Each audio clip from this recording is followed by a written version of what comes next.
नमस्कार, म सबिना कोइराला। समय हो बिजनेस टुडेको। बिजनेस टुडेमा आजका मुख्य बिजनेस हेडलाइन्स। नेपाल राष्ट्र बैंकले मंगलबारदेखि 2 अर्ब 50 करोड रुपैयाँको नागरिक बचत पत्र निष्कासन गर्ने। लगानीकर्ताले वार्षिक 8% को दरमा ब्याज पाउने। बैंकर्सहरूद्वारा भूकम्प पीडितहरूको सहयोग र पुनर्निर्माणको लागि बैंकिङ क्षेत्रको साथ रहने प्रतिबद्धता व्यक्त। सहुलियत दरको ऋण दुरुपयोग हुन नदिने। भूकम्पले अर्थतन्त्र प्रभावित भएको कारण नेपाल उद्योग परिसंघद्वारा प्रचलित कर्जाको ब्याज दरलाई न्यूनतम बिन्दुमा ल्याउन माग। पुनर्निर्माणमा निजी क्षेत्रले सहयोग गर्ने प्रतिबद्धता। भूकम्पले भत्काएको सांस्कृतिक धरोहरको पुनर्निर्माण आफ्नो पहिलो प्राथमिकता भएको पर्यटन मन्त्री शेर्पाको प्रतिबद्धता। र भूकम्पपछि खुलेको शेयर बजार आइतबार 28.37 अङ्कले गिरावट। शेयर कारोबारमा भारी गिरावट। हामी निरन्तर न्यूजमा छौं। नेपाल राष्ट्र बैंकले मंगलबारदेखि 2 अर्ब 50 करोड रुपैयाँको नागरिक बचत पत्र निष्कासन गर्ने भएको छ। नागरिक बचत पत्र 2077 नाम दिएको यो बचत पत्रमा लगानीकर्ताहरूले वार्षिक 8% को दरमा ब्याज पाउने बताइएको छ। भूकम्प पीडितको राहत तथा पुनर्स्थापनाका लागि स्रोत जुटाउन सरकारले केन्द्रीय बैंक मार्फत नागरिक बचत पत्र निष्कासन गर्न लागेको हो। 5 वर्षे बचत पत्रको सावा भुक्तानी 2077 साल असार 1 गते हुनेछ। बचत पत्रको खुल्ला बिक्री जेठ 12 गतेदेखि 26 गतेसम्म हुने राष्ट्र बैंकले जनाएको छ। पुनर्निर्माणका लागि 5 खर्ब भन्दा बढी पैसा चाहिने अनुमान गरिएको छ। यो पैसा जुटाउने क्रममा सरकारले आन्तरिक तथा बाह्य ऋण, द्विपक्षीय र बहुपक्षीय अनुदान सहायतामा जोड दिनेछ। बाह्य सहायता जुटाउन सरकारले दाताहरूको सम्मेलन आयोजना गर्न लागेको छ। नागरिक बचत पत्रमा लगानी गर्नेले हरेक 6 महिनामा ब्याज पाउनेछन्। सरकारले राष्ट्र बैंक मार्फत नै ब्याज भुक्तानी गर्नेछ। लगानीकर्ताले राष्ट्र बैंकको जुनसुकै कार्यालयबाट पनि ब्याज भुक्तानी लिन पाउँछन्। लगानीकर्ताले कम्तीमा 10,000 रुपैयाँ र बढीमा कुल निष्कासित रकम बराबरकै बचत पत्र किन्न पाउनेछन्। यो बचत पत्र धितो राखेर कर्जा लिन वा दिन सकिने नेपाल राष्ट्र बैंकले जनाएको छ।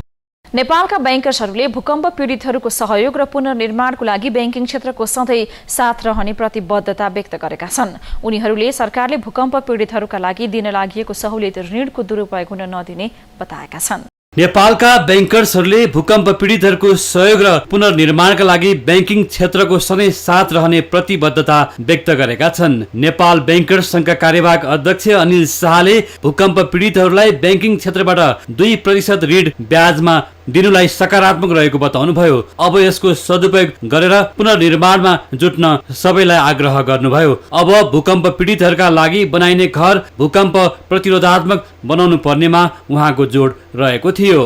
Financing or refinancing, reconstruction or rehabilitation of homes, factories, manufacturing facilities, hydropower plants, hospitals, medical colleges, teaching and training establishments, small and medium enterprises, office complexes and other businesses and projects affected by the earthquake. जसलाई चाहिँ earthquakeले प्रभाव पार्नु भएको छ, यो सबै संस्थाहरूलाई चाहिँ र मान्छेहरूलाई चाहिँ हामी यो 110 अर्ब रुपैयाँबाट केही भए पनि राहत गर्न चाहन्छौँ। बैंकर्स संघले आइतबार काठमाडौँमा आयोजना गरेको कार्यक्रममा अध्यक्ष शाहले भूकम्प पीडितहरूको राहत र उद्धारको लागि बैंक तथा वित्तीय संस्थाहरूको तर्फबाट 10 करोड रुपैयाँ प्रधानमन्त्री राहत तथा उद्धार कोषमा जम्मा गरेको जानकारी दिनुभयो। यस्तै उहाँले बैंकर्स संघले अहिलेसम्म 15 करोड रुपैयाँ बराबरको राहत भूकम्प पीडितलाई वितरण गरिसकेको पनि जानकारी दिनुभयो। कार्यक्रममा लुम्बिनी विकास बैंकका प्रमुख कार्यकारी अधिकृत सोहनदेव पन्तले अब बैंकरहरूले भूकम्प प्रतिरोधात्मक घर निर्माण गर्नलाई सहयोग गर्ने बताउनुभयो। कार्यक्रममा उपस्थित बैंकिङ क्षेत्रका व्यक्तिहरूले वास्तविक भूकम्प पीडितहरूलाई सहुलियत कर्जा सरल ढङ्गबाट प्रभावित गर्न तत्पर रहेको बताउँदै पीडितको नाममा केही उद्योगी व्यवसायले समेत सहुलियत कर्जा माग गर्न थालेको प्रति आपत्ति जनाएका थिए। अल्टिमेटली बैंकले दिने कर्जा पनि पिपलकै पैसा हो, पिपलकै डिपोजिटबाट दिने हो र त्यो चाहिँ नै भोलि उठ्ने इन्स्योर हुनुपर्छ। सर्टेन जुन प्रविधि विधि प्रोसेसहरू त्यो चाहिँ नि हामी राष्ट्र बैंकसँग कुरा गर्दैछौँ। सर्टेन प्रोसेसहरू मिलाउनु पर्छ यसमा, किन 2%मा दिने भन्दाखेरि त्यसमा 0% रिफाइनेन्सिङको इस्यु छ राष्ट्र बैंकसँग। बैंकहरूले सहज ढङ्गले यो राहत दिने कुरा एउटा पाटो हो, राहत दिने कुरा। अब एकातिर अब सरकारले चाहिँ नयाँ नयाँ उपकरणहरू ल्याइरहेछ। जस्तो चाहिँ नि अब यही वर्षभित्र 52 अर्ब रुपैयाँ ऋण उठाउँदैछ सरकारले। त्यो ऋण उठाउँदाखेरि त्यसको ब्याज दर कस्तो कायम हुन्छ त्यसले भोलिको हाम्रो निक्षेपको ब्याज दर तय गर्छ। यसरी बैंकिङ क्षेत्रका व्यक्तिहरूले भूकम्प पीडित जनताहरूको लागि सहयोग र साथ दिने बताउँदै आएका छन्, तर वास्तविक भूकम्प पीडितहरूको लागि मात्र सहुलियत दरमा कर्जा दिने उनीहरूको भनाइ छ। वैशाख 12 गते गएको विनाशकारी भूकम्प र त्यसपछिका बारम्बारका पराकम्पनका कारण उद्योग व्यवसायमा परेको प्रतिकूल असरका कारण अर्थतन्त्रमाथि उकास्न नेपाल उद्योग परिसंघले प्रचलित कर्जाको ब्याज दरलाई न्यूनतम बिन्दुमा ल्याउन पर्ने माग गरेको छ। भूकम्पले अर्थतन्त्रमा पारेको नकारात्मक असरलाई न्यूनीकरण गर्न सरकारलाई सुझाव दिएको हो। नेपाल उद्योग परिसंघले साना तथा मझौला उद्योगहरूमा देखिएको असरलाई पूर्ववत अवस्थामा ल्याउन व्यवसाय पुनरुत्थान कोषको स्थापना गरी सहयोग बापत प्राप्त रकमलाई सहुलियत स्वरूप प्रदान गर्नुपर्ने माग अघि सारेको छ। परिसंघले अर्थतन्त्रमा देखिएको प्रतिकूल प्रभावलाई रोक्न लगानी प्रबन्धको दृष्टिकोणले व्यावसायिक करमा 3 वर्षको लागि 2 देखि 5% घटाइनु पर्ने माग राखेको छ। अर्थतन्त्रमा उत्पन्न हुन सक्ने मन्दीलाई कम गर्न मूल्य अभिवृद्धि करलाई आगामी 2 वर्षका लागि 11% मा कायम गर्नुपर्ने परिसंघले सरकारसँग अनुरोध गरेको छ। पहिलो कुरा त कन्जम्सन बढाउनु पर्ने र जनताको क्रय शक्तिलाई माथि लानुपर्ने आवश्यकता छ। त्यस कारणले पहिलो कुरा नेपालको अहिलेको भ्याट स्ट्रक्चरमा 2 या 3 वर्षको लागि नेपाल सरकारले केही रिल्याक्स गर्नुपर्छ भन्ने हाम्रो सुझाव छ। न्यूनतम रूपमा 2% भ्याट घटाउँदा यसबाट पोजिटिभ इम्प्याक्ट पर्न सक्छ। त्यसकारणले यो पोस्ट रिकभरी स्टिमुलेसनको लागि हाम्रो चाहिँ मलाई लाग्छ यो रिकभरी सँगसँगै कन्जम्सन बढ्न सक्यो, जनताको क्रय शक्तिलाई बढाउन सकियो भने इकोनोमीले केही हदसम्म चाहिँ फर्क मार्छ। विदेशमा यस्तो बेलामा धेरै ठुलो रिडक्सन गरेको हामी देख्छौँ। संकटपूर्ण अवस्थामा बीमा संस्थाले आफ्नो सेवालाई निरन्तरता दिनका लागि संस्थागत विकासका लागि नेपाल राष्ट्र बैंक अथवा बीमा समिति मार्फत 25 करोड सम्मको पुनर्कर्जा लिन सकिने व्यवस्था हुनुपर्ने नेपाल उद्योग परिसंघले धारणा राखेको छ। त्यस्तै वाणिज्य बैंकहरूको पुनर्कर्जाको अवधि 5 वर्ष कायम गर्नुपर्ने धारणा राखेको छ। परिसंघले राहत बापत आयात गरिने एवं पुनर्निर्माणको काममा प्रयोग गरिने वस्तुहरूको आयातको लागि 1 वर्षका लागि विशेष भन्सार नीति बनाइनु पर्ने माग राखेको छ। नेपाल सरकारले समयमै चनाखो भएर इन्स्योरेन्स सेक्टरलाई न्यूनतम रूपमा 25 करोड रुपैयाँको चाहिँ लाइन अफ क्रेडिट उपलब्ध गराओस् भनेर हामीले नेपाल सरकारलाई सुझाव दिएका छौँ। त्यो प्राइमरीली यो सेक्टरलाई बेल आउट गर्नलाई, यो सेक्टरले चाहिँ जनतालाई क्यास फ्लो बढाओस् भनेर जनताको जसको आफ्नो इन्स्योर्ड प्रोपर्टीहरू नोक्सान भएको छ उनीहरूलाई क्यास उपलब्ध हुने वातावरण बनोस् भनेर हामीले सुझाव दिएका छौँ। नेपाल उद्योग परिसंघले आइतबार भूकम्प पश्चात अर्थतन्त्रको पुनरुत्थान विषयक कार्यक्रमको आयोजना गरी अर्थतन्त्रमा परेको असर र सरकारले त्यस पश्चात तत्काल अवलम्बन गर्नुपर्ने उपायहरूको कार्यपत्र प्रस्तुत गरेको थियो। वैशाख 12 गते गएको विनाशकारी भूकम्प र त्यसपछिका पराकम्पनका कारण उद्योग व्यवसायमा परेको प्रतिकूल असरका कारण अर्थतन्त्रलाई कसरी माथि उकास्न सकिन्छ भन्ने योजना नेपाल उद्योग परिसंघले सरकार समक्ष राखेको छ। परिसंघले प्रस्तुत गरेको योजना कस्तो लाग्यो भनेर हामीले उद्योगी व्यवसायीहरूलाई सोधेका थियौँ। उद्योगी व्यवसायीहरूको धारणा आजको भक्स पपमा। लस भइसकेका छन्, उनीहरूसँग केही इन्फ्रास्ट्रक्चर धेरै छैन अनि केही हदसम्म कहीँ यस्तो इन्टरप्राइजमा लोन पनि छ होला। उनीहरूलाई भोलि फाइनेन्सियली कसरी उभार्ने भन्ने हामीले एउटा फाइनेन्स पनि प्याकेज बनाएको छौँ। अनि यो फाइनेन्शियल प्याकेज र टेक्निकल एसिस्टेन्स चाहिँ हामीले त्यहाँ अलरेडी काम गरेको इन्स्टिट्युसन जस्तै माइक्रो फाइनेन्स भयो, कोअपरेटिभ भयो, एग्रिकल्चर डेभलपमेन्ट ब्याङ्क भयो, त्यहाँका local chamber of commerce industry भयो, अरू कम्युनिटिजहरू मार्फत उसलाई अगाडि बढाउने भनेर एउटा यो बिजनेस रिकभरी सेन्टरको हामीले सोच बनाएको छ। त्यो सन्दर्भमा हाम्रो सरकार र हाम्रो डोनर एजेन्सीसँग धेरै कुरा पनि भइसकेका छन् अनि यसलाई फर्मलाइज गरेर अगाडि बढाउनको लागि यो भोलिको रिकभरी सक्सेस भएको छ कि छैन त्यसको एउटा ठुलो मेजर चाहिँ त्यहाँको इम्प्लोइमेन्टको के स्थिति छ, त्यहाँको इन्कम जेनेरेसनको के स्थिति छ भन्ने हाम्रो मान्यता हो। यो सन्दर्भमा अर्को पनि एउटा fund business and industry revival from disaster fund भन्ने हामीले इन्डियन एम्बेसी मार्फत इन्डियन गभर्मेन्टलाई पठाएको छ कि जुन इन्डियाबाट जुन सहयोग आउने कुरा छ इन्डिया र इन्डियन इन्डस्ट्रीबाट त्यो पनि यस्तै एउटा फन्ड मार्फत आएर त्यहाँ भएको local industry, local employment, local अर्गनाइजेसनलाई कसरी सपोर्ट गर्नु भनेर कार्यक्रम या यस किसिमको आइडिया जो दिइरहेछन् इन्डिभिजुअल प्राइभेट सेक्टरबाट that's going to be good for sure. कारण के छ कि यो सरकारको हामी दिइरहेछौँ। सरकारले विभिन्न किसिमका आइडियाहरूको सङ्कलन गरेर एउटा निचोड लाउन सक्छ। सो यस्तो एक्टिभिटिज जो छ हामी एन्करेज गर्नुपर्छ।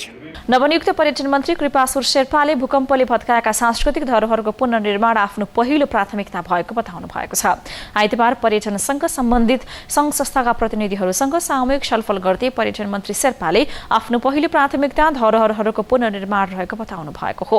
मुलुकका थुप्रै सांस्कृतिक सम्पदा तथा धरोहरहरूलाई भूकम्पले क्षति पुर्याएको भन्दै यस्ता धरोहरहरूको तत्कालै पुनर्निर्माणमा सहयोग गर्न उहाँले सरकारवालाहरूसँग आग्रह समेत गर्नुभयो। महाभूकम्पको कारण र ठुलो क्षति एउटा ऐतिहासिक तपाईँको धरोहरहरू रहेको सांस्कृतिक धरोहरहरू रहेको हाम्रो अन्तर्राष्ट्रिय जगतमा नेपालीको इज्जत प्रतिष्ठा गौरव बढाउने धरोहरहरू अहिले भत्किएको बिग्रेको अवस्थामा छ र यसलाई मेरो पहिलो प्राथमिकता यी धरोहरहरूलाई साबिककै शैलीमा निर्माण गराउने दिशामा एउटा सरकारले एउटा नीतिगत निर्णय पनि गरिसकेको छ। त्यसलाई चाँडोभन्दा चाँडो कार्यान्वयन गर्ने दिशामा सामूहिक भेटपछि पर्यटन सम्बद्ध पत्रकारहरूसँग छुट्टै कुराकानी गर्दै मन्त्री शेर्पाले नेपालमा अझै धेरै पर्यटकीय क्षेत्र बाँकी रहेको बताउनुभयो।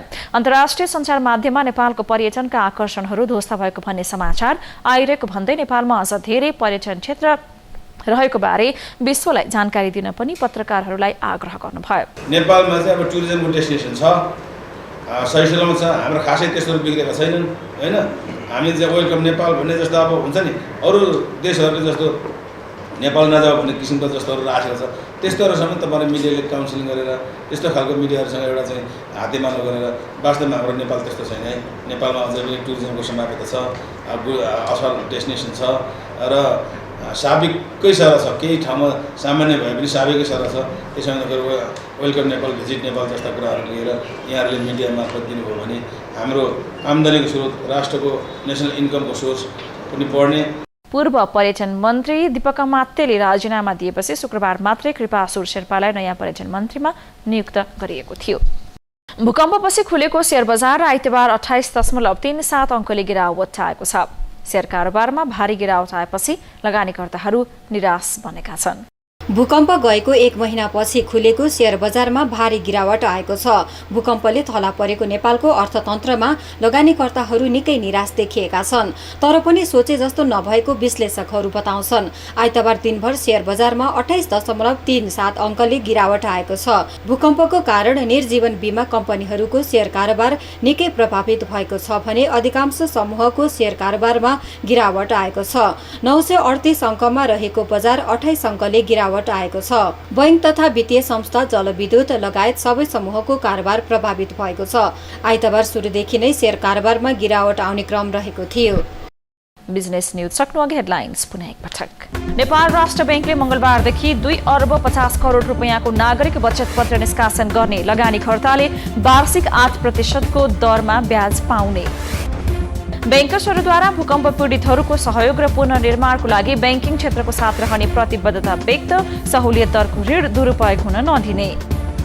भूकम्पले अर्थतन्त्र प्रभावित भएको कारण नेपाल उद्योग परिसंघद्वारा प्रचलित कर्जाको ब्याज दरलाई न्यूनतम बिन्दुमा ल्याउन माग, पुनर्निर्माणमा निजी क्षेत्रले सहयोग गर्ने प्रतिबद्धता। भूकम्पले भत्काएको सांस्कृतिक धरोहरको पुनर्निर्माण आफ्नो पहिलो प्राथमिकता भएको पर्यटन मन्त्री शेर्पाको प्रतिबद्धता। र भूकम्पपछि खुलेको शेयर बजार आइतबार 28.37 अङ्कले गिरावट, शेयर कारोबारमा भारी गिरावट। हामी निरन्तर न्यूजमा छौं। नमस्ते।